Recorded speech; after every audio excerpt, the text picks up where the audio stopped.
Você já orou e teve uma dessas duas dúvidas? Primeira dúvida: Deus recebeu a minha oração? E segunda dúvida: será que Deus respondeu a minha oração? E é sobre isso que eu quero falar hoje. Por que algumas orações não chegam a Deus e por que algumas respostas não chegam até a vida das pessoas?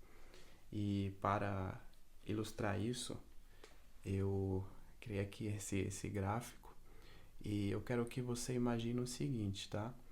Uma oração, quando a gente faz ela tem uma jornada.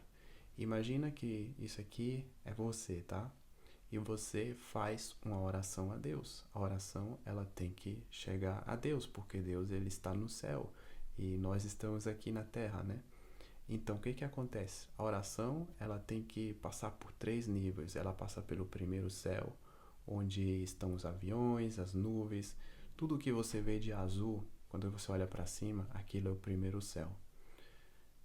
Ela passa também pelo segundo céu, onde estão as galáxias, as estrelas, os planetas, até ela chegar na presença de Deus, no terceiro céu, onde que Deus habita. E quando ela chega ali, Deus, ele responde a nossa oração, né? Às vezes ele nem responde sempre do jeito que a gente quer, né? Às vezes sim, às vezes não, porque Deus é soberano, ele sabe que é bom, ele sabe que é ruim, né? Mas quando ela chega até Deus, Deus sim, ele dá algum tipo de resposta, né? E bem, essa resposta ela tem que chegar até nós, né? E tem pessoas que já oram, por exemplo, por anos para um milagre acontecer, tipo um familiar se render a Deus, ou elas oram por oportunidades profissionais, acadêmicas, ministeriais, ou até para conhecer alguém para casar, se elas ainda não estão casadas, né?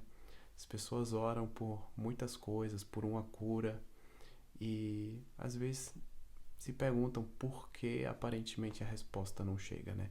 Mas mais sobre isso daqui para frente. Mas antes de entrar no assunto por que algumas respostas aparentemente não chegam, vamos falar sobre o que impede uma oração de chegar até a presença de Deus, que é justamente isso aqui que vimos em vermelho, né? O que que impede uma oração de chegar até a presença de Deus? Bem, primeira razão a encontramos em Tiago capítulo 4, versículo 3.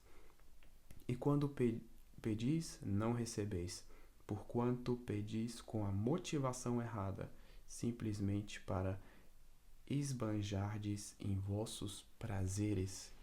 E deixa eu te dizer, querido, querida, essa dói no ego. E você sabe por que dói no ego? Porque todos nós temos desejos egoístas. E Deus, ele não se move por nossos desejos egoístas. Nós que estamos aqui na Terra, o nosso nascimento não foi um acaso. O teu nascimento não é um acaso. Deus te deu um propósito de vida. Ele tem um plano para cada área da sua vida. A tua vida tem um sentido. E você está aqui na Terra para viver esse propósito, né? Também para descobrir ele. E, obviamente, você precisa caminhar nele, né? Então, você precisa pedir as coisas segundo o teu propósito, né? Um, e, claro, você pode apresentar suas necessidades a Deus e tudo, porque todos nós temos necessidades, mas a gente tem que orar segundo também o propósito de Deus na nossa vida. E, claro, talvez você está pensando assim, bem, irmão Davi, eu não sei quais são os planos de Deus em minha vida, eu não sei qual o propósito ele tem na minha vida, ele ainda não me falou nada. Bem, existe uma frase simples que você pode colocar na sua oração para ir um pouco mais seguro, vou dizer assim, um pouco muito mais seguro, tá? Para caminhar com um pouco mais de segurança. para não pedir ruim. E você simplesmente diz: Senhor, seja feita a tua vontade. É o que Jesus também disse no Pai Nosso, né? Seja feita a tua vontade, assim na terra como nos céus. Então, a gente sempre deveria pedir a Deus para fazer a vontade dele em nossa vida, né? Mesmo às vezes não tendo ideia de qual é a vontade dele. Mas muito você já pode também descobrir lendo na palavra, porque tem pessoas que, por exemplo, pedem coisas que vão contra a palavra de Deus. E aquilo, claro, se algo fere um princípio de Deus, Deus não vai dar aquilo para a pessoa. Por exemplo, tem pessoas que oram com inveja: ah, Deus, me dá aquilo que é de fulano, ciclano, deutrano.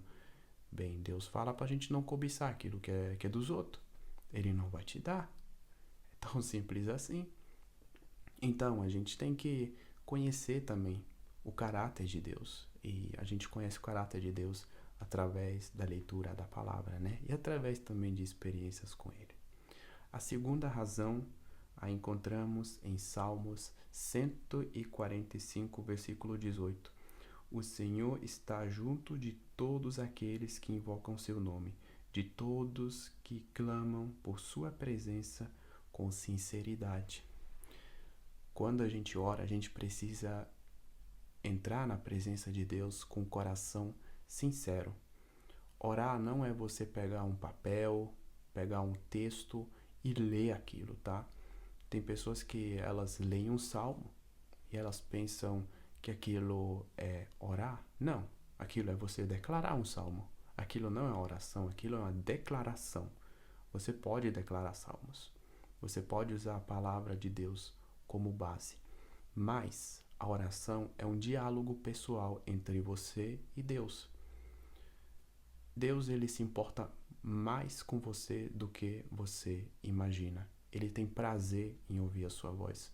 Igual você também tem, com certeza, pessoas à sua volta que você tem um carinho por elas, né? Você ama elas e você gosta de ouvir elas. Então, se nós seres humanos já temos a alegria de ouvir certas pessoas falarem com nós, quanto mais Deus, se Deus é o ser mais amoroso de todo o universo, imagina a alegria dele de ouvir um dos seus. E, bem, quando a gente conversamos com Deus, a gente tem que abrir o nosso coração. Se você está com raiva, fala que você está com raiva. Se você está triste, fala que você está triste. Se você está alegre, compartilha a sua alegria com Deus.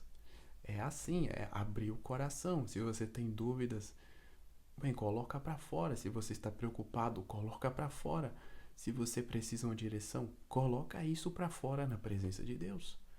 Você pode falar com Ele como você fala com a pessoa, né? É um diálogo, claro, a gente tem que ter respeito, porque Deus é santo, Deus é puro, né? Mas você pode abrir seu coração para Ele. Bem, é assim que funciona. É assim que funciona. E muitas supostas orações Deus não recebe porque não é nada pessoal, sabe? Não é relacionamento. E, bem, relacionamento é importante. Relacionamento é muito importante. Bem, o terceiro ponto, a terceira razão por que algumas orações não chegam à presença de Deus, a gente encontra ela em Daniel, capítulo 4, versículo 35. Não Daniel, 1 Pedro 3, versículo 7. Capítulo 3, versículo 7. Aliás, isso é muito importante. Você que é casado, abre seu ouvido. E você que quer casar um dia, abre seu ouvido também. Porque essa daí, ela é forte.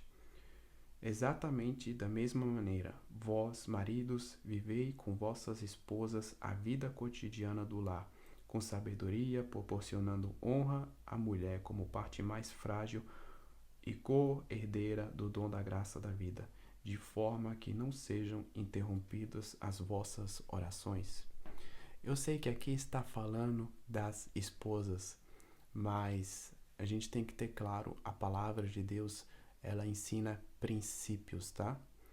Eu diria que isso não vale apenas para as esposas, isso também vale para os maridos, você que é esposa, você tem que respeitar seu marido, você tem que honrar ele. E você que é marido, você tem que respeitar e honrar a tua esposa. Então, a gente tem que buscar ter uma vida boa. E, bem, as pessoas que só vivem brigando, que não querem se consertar, não buscam melhorar, não buscam honrar o próximo, não buscam honrar o compromisso que fizeram no altar, querido, querida, as orações, elas chegam em um teto. Vai nem chegar na presença de Deus. O céu literalmente se fecha. Não sou eu que estou dizendo isso, é a palavra de Deus que está dizendo isso. Eu sei que às vezes pode haver diferenças, porque é normal entre seres humanos ter às vezes um pequeno desacordo, né? Mas como lidamos com desacordo, aquilo que também importa muito, sabe? E claro, tem coisas pequenas que se podem resolver facilmente, mas tem coisas que ao parecer é complicado, né? Mas deixa eu te dizer uma coisa, nada é impossível para Deus. Ele tudo pode resolver. E bem, os problemas a gente apresenta eles na presença de Deus. Deixa eu te dizer uma coisa. Se você tem um problema no teu casamento e você quer consertar isso, mas se tem dificuldade, Deus não vai negar a tua oração. Deus não vai, bem, ele não vai tampar os ouvidos à tua oração. Ele não vai simplesmente ficar indiferente e falar assim, não, aquilo não me importa. Não, claro que importa. Matrimônio é sagrado para Deus. Então, bem, importante é ter uma vida cotidiana boa, né? Mas também importante também é aprender a lidar com as coisas da maneira sábia, da maneira correta, do jeito como Deus espera. E, bem, agora falamos muito sobre por que algumas orações elas não chegam à presença de Deus. Dei aqui algumas explicações, algumas diretrizes que eu espero que te abençoaram muito. E agora eu quero falar por que algumas respostas aparentemente não chegam para pessoas. Porque tem pessoas que oram já há anos, talvez por um milagre, tipo, vamos falar assim, para que uma pessoa da família se renda a Jesus Cristo, ou talvez elas oram já há muito tempo por uma porta de emprego, por uma porta de um novo apartamento ou nova casa, ou até por uma direção, se deveriam mudar de cidade ou não, ou até por uma provisão. Bem, e aí quando se ora por essas coisas é comum, né, se perguntar por que ainda não chegou. Às vezes não é tempo de Deus, né? Mas às vezes sim que é o tempo de Deus. Porém, existe uma guerra espiritual. Muito importante isso, e eu não quero que você fique com medo. Mateus 17, 21. Contudo, essa espécie só se expele por meio de oração e jejum. Por que eu li isso? Porque eu quero falar de guerra espiritual. Aqui existe um grande combate espiritual para que as respostas não chegam às pessoas. O diabo, ele é tão sujo que quando Deus está prestes a abençoar uma pessoa, muitas vezes ele vai se opor. Ele vai tentar impedir. É isso que você escutou. E quando algo aparentemente assim tá apertado e você já orou, já fez jejum, já fez muita coisa, você tem que entrar em guerra espiritual e você tem que mandar o mal embora, bater em retirada, cair por terra e guerrear pela resposta de Deus em sua vida. Bem, pela bênção que talvez você está esperando. E claro, também temos que ter sabedoria quando falamos de guerra espiritual, né? Porque eu acho que a gente também deveria entrar em guerra espiritual por uma direção de Deus, bem dizer, né? Mas sobre guerra espiritual eu vou falar em outro vídeo. Porém, se você está aguardando uma resposta, um milagre e ainda não chegou, e você fez de tudo para orar do jeitinho certo, no sentido, bem, você foi sincero, você respeitou a palavra de Deus, você respeitou a natureza de Deus, você não pediu o mal pro próximo, bem, aí sim você deveria entrar em guerra espiritual e fazer algo, né, para bem, invocar o nome de Deus para que aqueles bloqueios, aquelas amarras caiam por terra e para que aquilo que é seu chegue até você, né?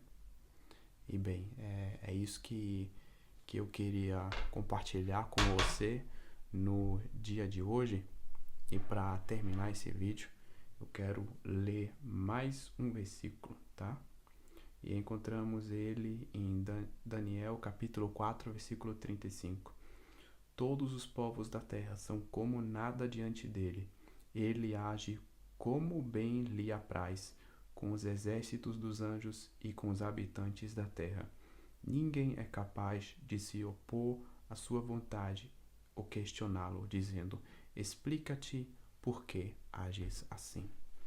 Deus é soberano. Se ele quiser responder, se ele quiser receber, amém, né? Porém, se Deus não responde um tipo de oração, não fica chateado, não fica triste, porque às vezes, sabe, a gente pede muita besteira.